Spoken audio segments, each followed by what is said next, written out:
Alright guys, welcome back to another video. Today I'm going to be giving you some tips and tricks to be better at Rise of Nations. Yes, a second part to this weird series? I don't really know if it's a series. I think it's just videos. Alright, so first the first tip I can give is if you are weak and about to be invaded by a country, for example, Ukraine with Russia, Mongolia with China, Kazakhstan with Russia or China, I guess, really. Any South American country with Brazil, specifically Uruguay, Paraguay, and Bolivia, and the Guianas, and Colombia. Anyways, yeah, if that's gonna happen, just fortify. Fortifications, and just really fortify your bigger cities, and then also some cities on the border. Don't fortify your tiny little cities, because those they're going to be taken by Russia's spamming of the heck out of troops. So so for the second one, I was going to include later in the video. 1 second. Anyways, I was going to include it later in the video, like the 8th tip, but you know what? It kind of fits in the same category of, oh crap, I'm being invaded. But to protect myself, artillery. You want to build artillery, because 1 second. Let me wait for the artillery to build. Here, I'll just justify Russia. Just imagine this is Russia justifying and declaring on you, not the other way around.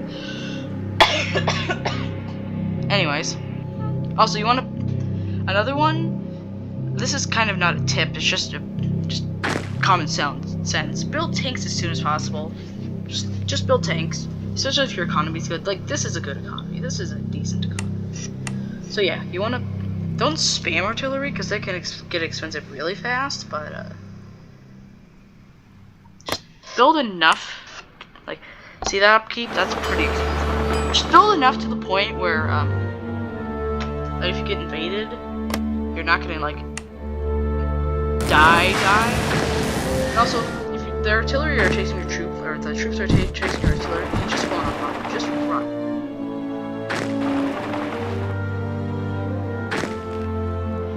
Because the artillery are about as fast as the troops, so you just want to carefully, like, stare at your artillery.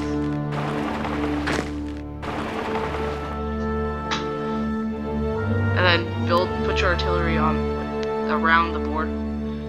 Either put it, like, stack them on top of one city on the border, or just, like, spread them around the border. Which I kind of recommend spreading them around the border.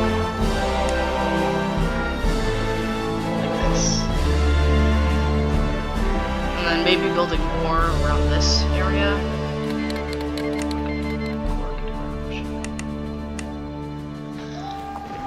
So anyways, most Russia players, if they're dumb, because sometimes they're not dumb, but if they are dumb, they just take the troops off their capital and then head towards you.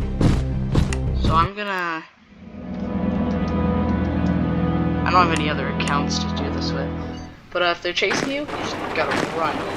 Just run. Just run. And then if they don't, and then run into them with your other troops. And then kind of chase towards them with your artillery. So that you can get a bunch of damage. And if they're not entrenched, that's even better. But if they are entrenched, it might be probably. Oh yeah, and also don't ram your infantry into the other troops.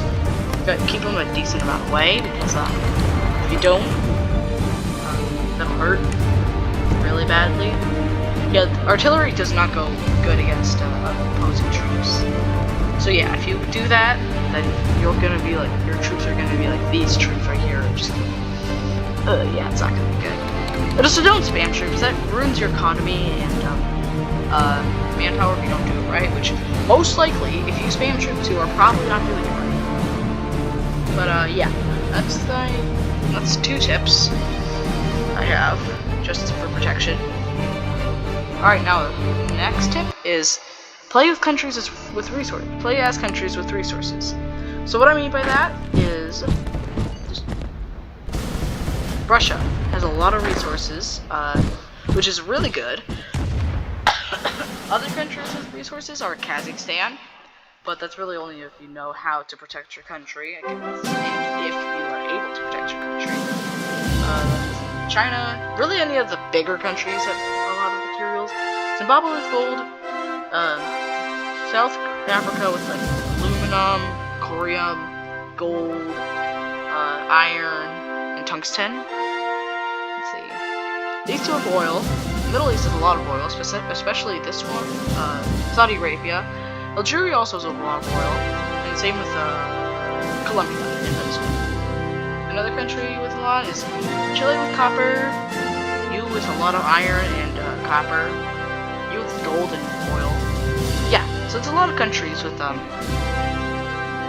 lots of resources that you can play as. Just be sure that you're actually good with the countries, because sometimes there's a thing called not being good with the game, and you get invaded, and if you get invaded against Russia, and you're still a player, it will definitely make fun of you. So yeah, there's that. So, another thing is, alright, do not invade giant countries early game. What I mean by that is, if you are Venezuela, do not just immediately go for Brazil. Sure, you'll get a lot of land, but you don't have a lot of land to invade Brazil with. Sure, you have 5 square cities, which is enough to make like 10 tanks in 20 seconds, but just don't do it. Just do not do it. It's not a good idea in the slightest. Just, if you are going to do anything as Venezuela, just form this first. So basically, just take over Chile, because those cities. It's literally just the same exact thing as taking over the entire country.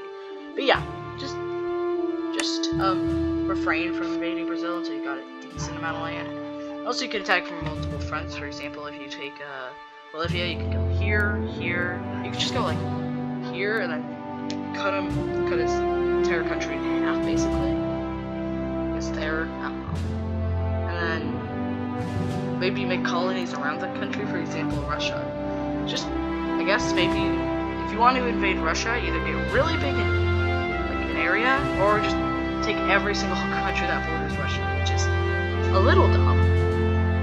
Sure, but I mean, I guess it could pay off. And not every single, because China borders Russia, but like, you know what I mean. To be able to attack from multiple fronts if they're a giant country, especially if they're a player. Sure, I mean, but Brazil is not a player in this case, so it would be decently easy to invade. But if they are a player, and they don't invade you, because most every Brazil player invades most of South Africa or America, and somehow do well, so I think democratic. Yeah, just so just don't invade big countries early game. Do it when you have planes, tanks. I mean, I guess you could have tanks early game, but just do it when planes, tanks, super good, because that way it's a lot of money and stuff. So yeah, just early game, don't invade big countries. So the next one is play as tiny nations. For example, I made this entire video about how Sierra Leone is really good.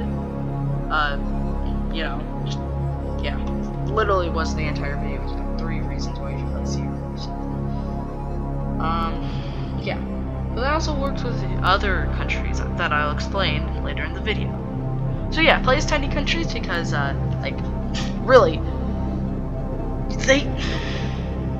so the only thing that is, like, bad about tiny countries is their poor economy, their poor manpower, but also, because they have and then small populations, of course, and most likely not having any square cities. But the good thing about the smaller countries is you can just develop your entire country like immediately, and then you get a lot of good stuff. Like,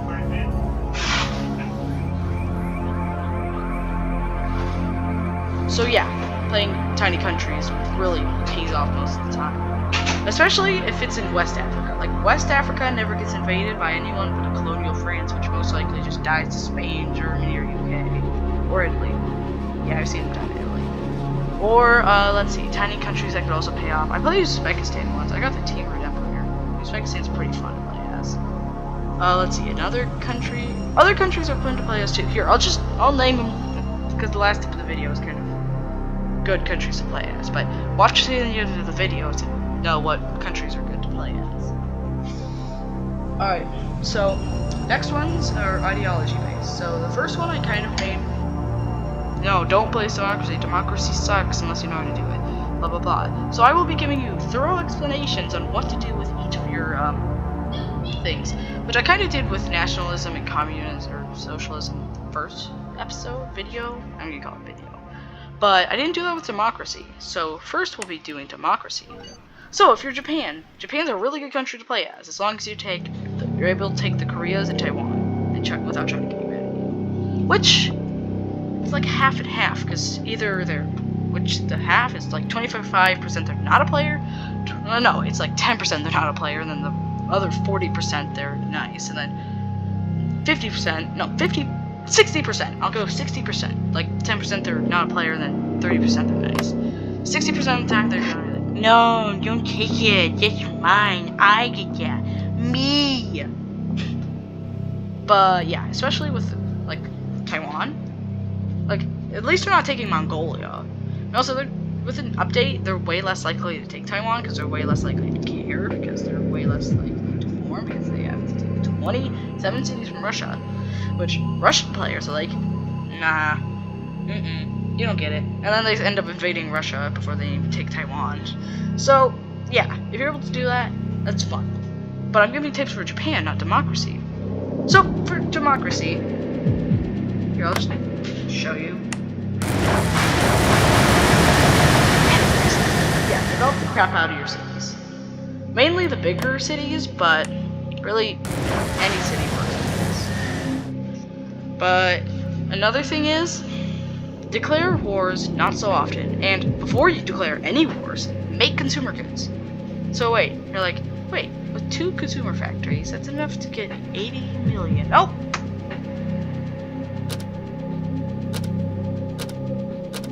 This will give you about 100 units consumers, which is more than enough to satisfy your entire country. Which I recommend building factories before you develop cities, as any democratic nation. With most of the democratic nations, though, let's see, with Brazil, I feel like upgrading your your factory output could work with Brazil. India, not as much, and America, no, that's not gonna work. You're gonna have to build a lot of factories, which, the tungsten needed to make enough is like 4 to 6, I'm pretty sure, like either 2 motor factories or 3 motor factories, which is annoying, yeah, but yeah, it's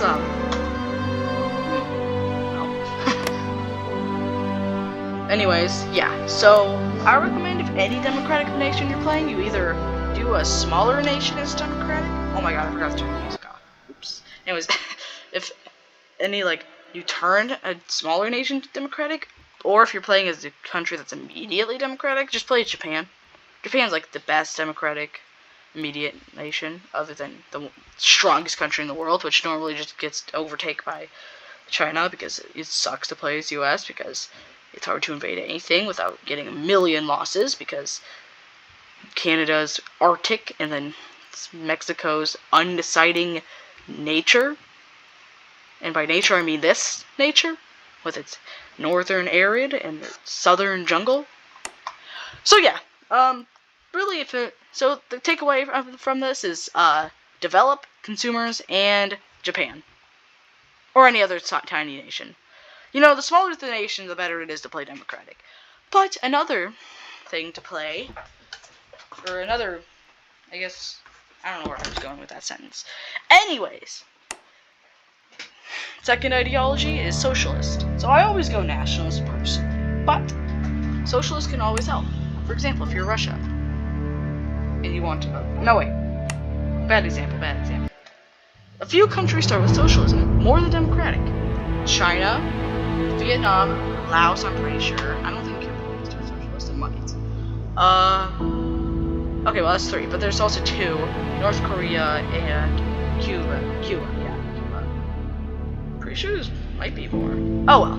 But those are all the countries that I can think of off the top of my head, which is maybe Cambodia, Vietnam, Laos, China, and North Korea, Cuba. So, North Korea and Cuba, I would set just woo. Especially with Cuba, because it starts communist, which, first of all, gets you gaining stability, so... And then second off, you just get a lot of consumers immediately. Or, well, a lot of factory output immediately. Which can get you a lot of consumers immediately. Which, if you're China, that's gonna help a lot, because China... With China's population, 362 million. You're gonna need a lot of consumers. Also, with all the square cities, you can build factories on each of them. Actually, I have enough XP to beat China, so I'm just gonna show you. Like, literally, it's so easy to just get all the consumers for China. So that's why it's pretty good to play as China, because, yeah, I guess that's kind of the main reason. It's really consumers. And then if you become communist, you could have a giant naval battle with Japan and probably end up winning, because communism. Military reinforcement cost is negative minus 40%. Sure, that's not going to keep you out of deficit when you try and reinforce like 5 aircraft carriers, 2 submarines, 3 destroyers, and 500 battleships. But you know, it helps. And then the manpower increase and then the minus justification time. The only really bad thing about it is how little tax income you get. But that's really it, because your base stability is +8. Which is not more than fascism, which I'll explain fascism in a second, why it's so darn good. In fact, widely considered the best ideology anybody has. Oh, also China's pretty good because it's like if you are India and you're trying to invade, you probably either have to take Burma or have to go through the mountains. So yeah, I guess China's good. That's like a sub tip, but you know, most people can't play as China. So next tip. Alright, so finally for ideologies is nationalism. So, nationalism is super helpful if you're a country that's going to declare a lot of wars. For example, any small nation in West Africa. No, wait. Any nation in Africa. Especially mid to West Africa. Or South Africa. Or we say East Africa. Like North Africa. No, all of Africa. All of the world's going to declare a lot of wars. Except for the ones that start with a different ideology that they can't relate to nationalism. Horrible stability loss and a horrible amount of time. That was a lot. Anyways, yeah, so again, any population, as long as it's not aligned, can play as nationalism. Because I said with socialism, it's better. I didn't say it, but I'm saying it now. Socialism, it's better if you have a bigger population. Nationalism, or democracy, it's better if you have a smaller population. But nationalism, it's just widespread, all good.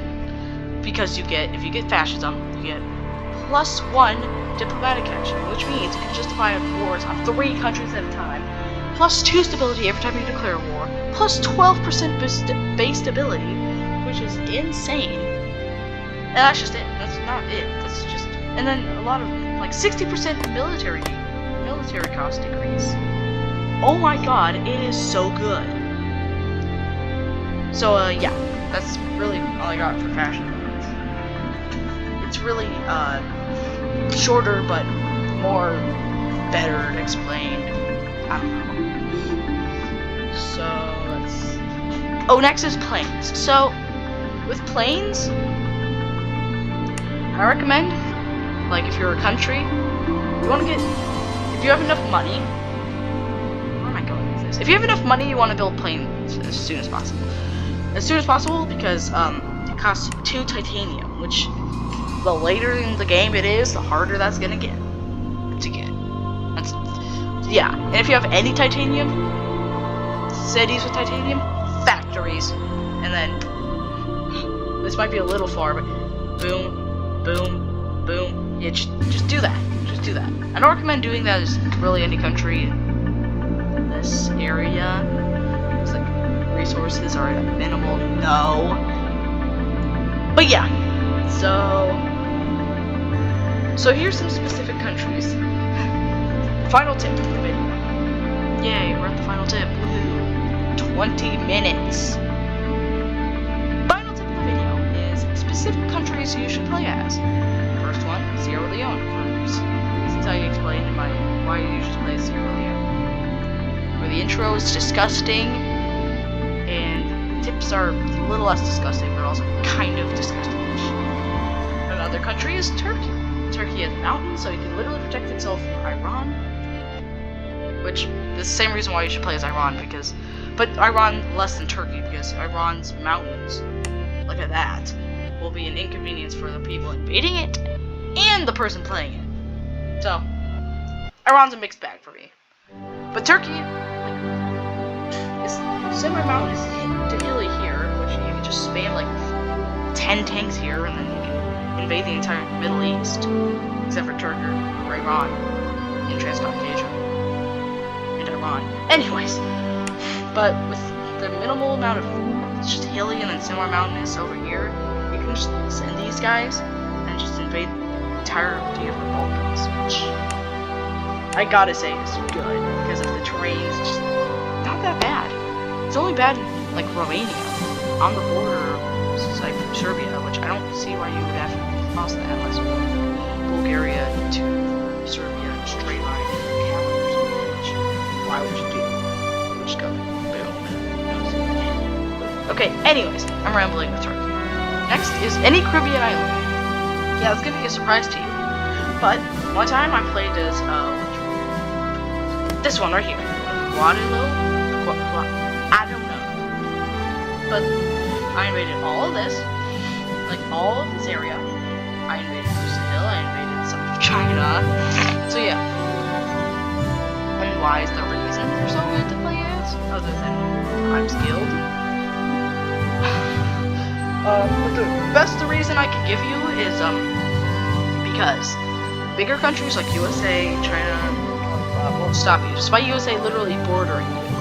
The only way they will stop you is if they're playing and they're obsessed with quote-unquote freedom, which half the USA population, half the people that play USA are obsessed with, and then half, like 99% of those people are horrible at the game, so you can just use submarines and they're dead. And then one time I played as Barbados and I invaded Brazil, and then Monaco invaded the USA. Whatever. Either way, it's fun to play as really tiny countries, and that's kind of why, because no country will notice you. I mean, Sierra Leone, Titanium, always gets invaded by Brazil, USA. Like, that's it. Alright, next is... Okay, let's get these obvious ones out of the way. Germany and Russia. Russia is gigantic, it has a lot of resources, blah blah blah, that's why you should play as it, if you can. Most people should get to there before. And then Germany is smack dab in the middle of Europe with so many square cities that you can literally spam the ever-living heck out of tanks on France. Alright. Now we have another European country, Italy. A decent amount of square cities, not as much as Germany, but yeah.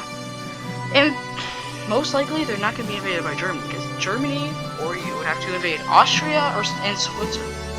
Austria or Switzerland to be able to even border you. So, what does that mean? Italy's probably not going to be invaded, especially because of mountains. Oh, the mountains.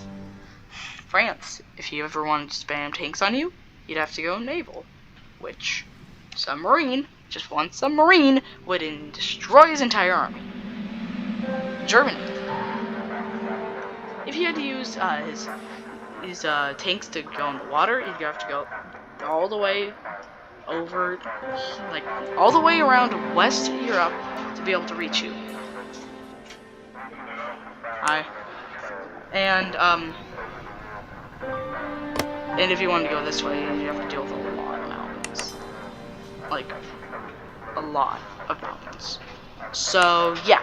That's why Italy is good to play with, because he basically gets protection from Germany and France, and really any other country in Europe, because navies are good, and so are mountains.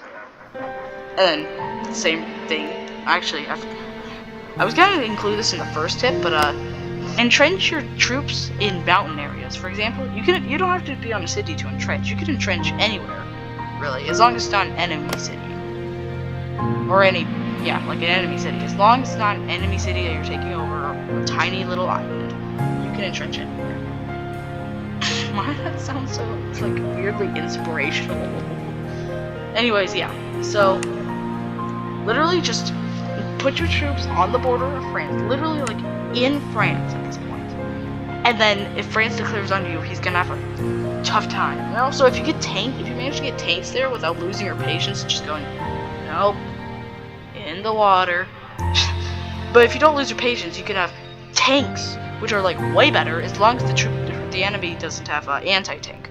Which I guess sub-tip anti-tank, it's like really good, especially if it gets a maximum. So, and then another country you should play as is Egypt. A reason I forgot to mention with Italy actually is they have a lot of areas to invade. France, Switzerland, Austria, Balkans, Spain, because the last time I played as Italy, I went to Spain. I literally just invaded Spain, and then I was good for the entire rest of the game. Except for Romania. The Romanian player was actually really good at the game, and he had planes, so I was scared of him. Oh no. But another reason you should play as Egypt, or the same reason you should play as Egypt, you can go literally anywhere. Libya, Sudan, Chad if you invade Libya, in Middle East, Turkey if you use Navy, Greece if you use Navy, Italy if you, I guess, except for like a lot of countries, like Qatar, Central African Republic. Anyways, I'm rambling a lot about this, invading other countries. And also, there's like 3 super cities. Wait, you may be asking, wait, he has 2. He's hidden. El Giza.